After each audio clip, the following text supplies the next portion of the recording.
విశాఖ పర్యటనకు వస్తున్న ప్రధానమంత్రి నరేంద్ర మోడీ విశాఖ స్టీల్ ప్లాంట్ అమ్మకాన్ని రద్దు చేస్తున్నట్లు అప్పుల్లో ఉన్న రాష్ట్రాన్ని ఆదుకుంటామని ప్రకటించాలని సిపిఐ తూర్పు గోదావరి జిల్లా కార్యదర్శి తాటిపాక మధు డిమాండ్ చేశారు. బుధవారం ఉదయం రాజమండ్రి జాంపేట గాంధీ విగ్రహం వద్ద సిపిఐ ఆధ్వర్యంలో మోకాళ్లతో చిప్ప పట్టుకుని వినూత్నంగా నిరసన వ్యక్తం చేశారు.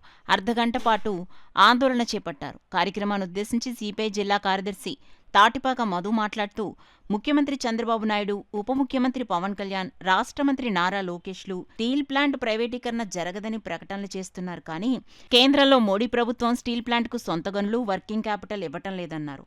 పూర్తి ఉత్పత్తి సామర్థ్యంతో ప్లాంట్ను నడవనివ్వటం లేదన్నారు. కార్మికులకు, ఉద్యోగులకు జీతాలు ఇవ్వడం లేదని, నిర్వాసితులకు ఉద్యోగాలు ఇవ్వడం లేదని ఆరోపించారు.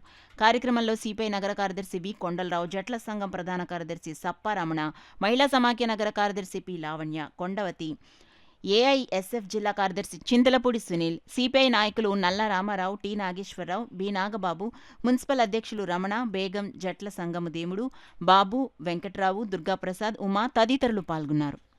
ఎన్నికల ముందు మీ ప్రభుత్వం, మీ కూటమి నాయకులు చంద్రబాబు నాయుడు గారు, పవన్ కళ్యాణ్ గారు, బీజేపీ నాయకులు అందరూ కూడా ఏపీకి ప్రత్యేక హోదా ఇస్తామని, ఈ రాష్ట్రాన్ని ఆదుకుంటామని, స్టీల్ ప్లాంట్ని కాపాడతామని చెప్పిన వారు ఈరోజు సాయంత్రం జరిగే బహిరంగ సభలో ఒకటే అడుగుతున్నాం, విశాఖ స్టీల్ ప్లాంట్ ప్రైవేటీకరణ చేయబోమని నువ్వు చెప్పాలని కోరుతున్నాం. అదేవిధంగా ఈ రాష్ట్రాన్ని ప్రత్యేక హోదా ఇమ్మని కోరుతున్నాం. ఈ రాష్ట్రానికి ప్రయోజనమైన పోలవరం ప్రాజెక్టుని త్వరగా పూర్తితో చెప్పాలని కోరుతున్నాం. కడప స్టీల్ ప్లాంట్ నిర్మితామని చెప్పాలి.